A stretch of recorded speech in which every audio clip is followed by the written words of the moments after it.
This is the pre-production diary for the Knock Knock podcast. My name is Jason B. Jones. Diary entry 03.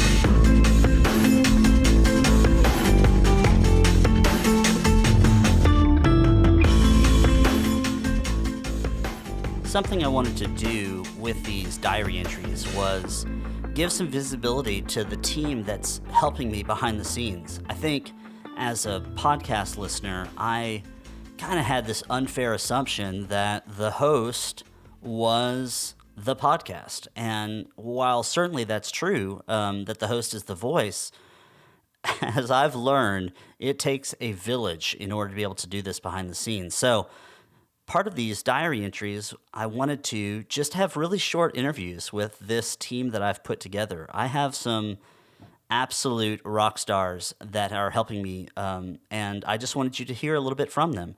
And this week, I wanted to talk to my friend Cole Flynn, who is helping us with all things social media. Cole Flynn is a ninja when it comes to getting your voice and your presence out there. And so far, man, he's done an amazing job at bringing you guys together, and hopefully you've seen some posts that were that he was directly responsible for. We're working really closely together to make sure that everything comes from the same place, but he is driving it from the back end, and man, I could not keep up with it without him. So I wanted to talk real quickly to my friend Cole and learn a little bit more about what he does. Yeah, so tell me a bit about what motivated you to get involved in helping out with this podcast.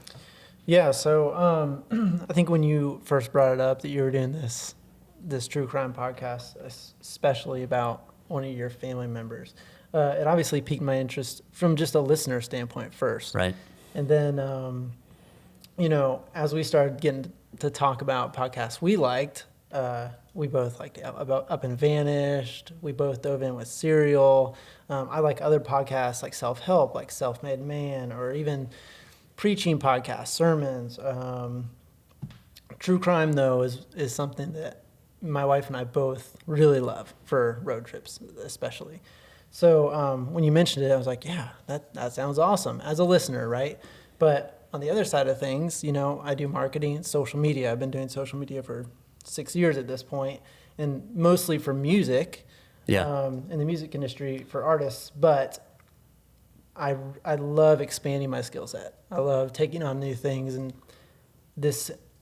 knowing how much I love podcasts and true crime, I'm like, I would love to be involved. Yeah. I would love to try to learn. I know even you said as you're starting this process, you're learning about podcasting. Well, I want to learn about social media for podcasts and what makes people tick and what makes people comment and what makes people engage and become, go from just a casual listener to a fan of the podcast, and then from a fan to a super fan of the podcast. And at that point, getting people to share and really help you tell the story of the podcast. So that's I remember when we were just first talking about it, I think I said to you, do whatever you want. Like really, whatever you have not had a chance to work on the music side, this is your sort of playground to try new things because, there are no rules, right, at that point. Yeah. So I imagine that what makes it a lot of fun too. Oh, yeah, totally. I mean, I think one of my favorite things about doing social media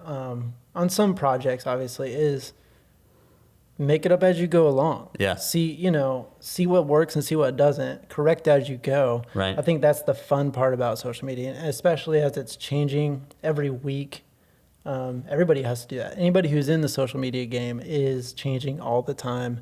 And I think that's what makes it exciting, especially for something like this, where I'm learning about podcasts as I'm doing social media, which is awesome. So why do you think that social media is so important to true crime podcasts?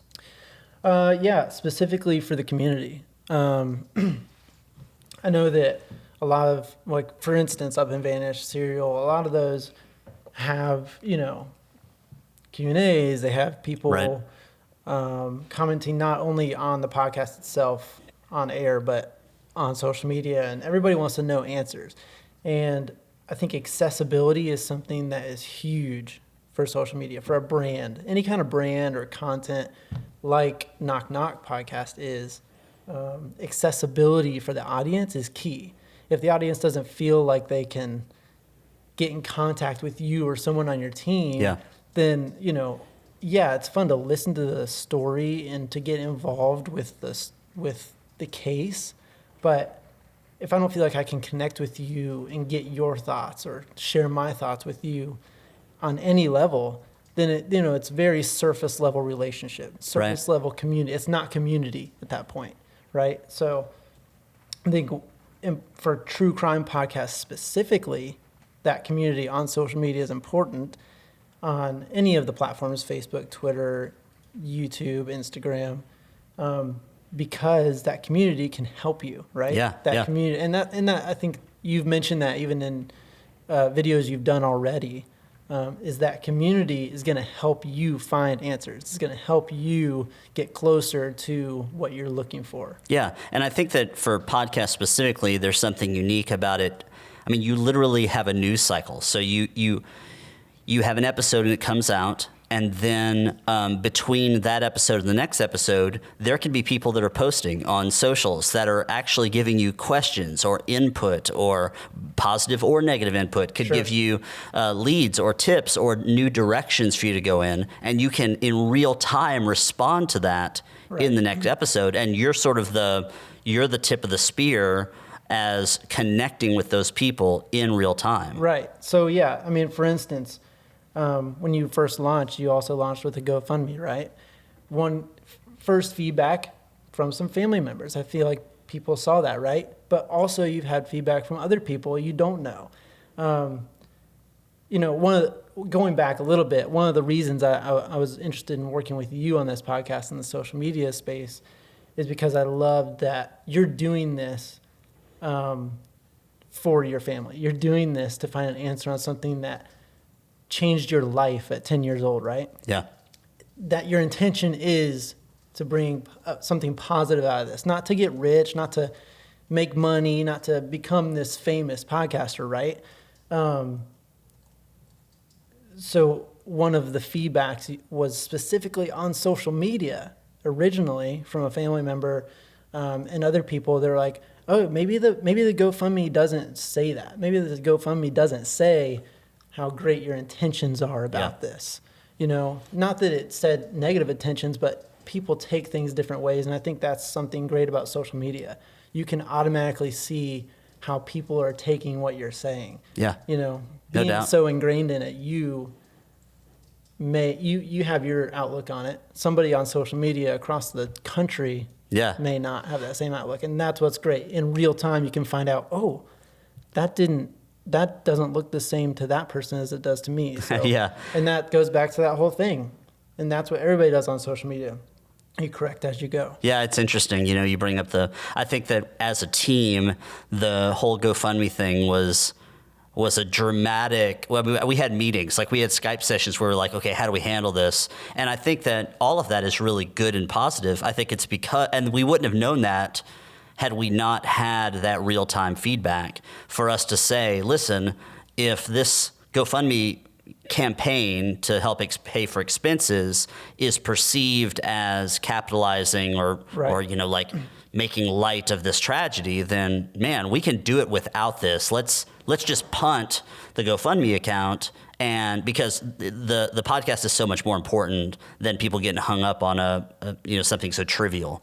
Not that money is trivial, but we made that decision as a team because we responded to that feedback in hopefully a positive or a productive way. And I think that it was only because we had that social media feedback loop in order for us to be able to make those adjustments. Right. Yeah. Yeah. So tell me, what do you feel like what are your goals for your journey, with me kind of doing this podcast thing? Okay. So like I mentioned, I love doing social media. I love doing marketing, and mostly I've done it for musicians. Personally, what I hope to get out of this is more experience, more of a skill set, expanding that and growing in my field, right?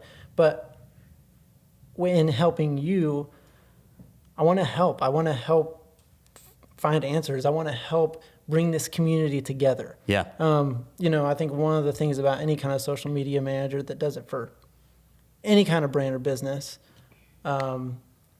is you have to love community. You have to love bringing people together, right? So one person liking your page, telling the next person, hey, check this out. This is interesting. I'm involved in this, and I want you to be involved in it.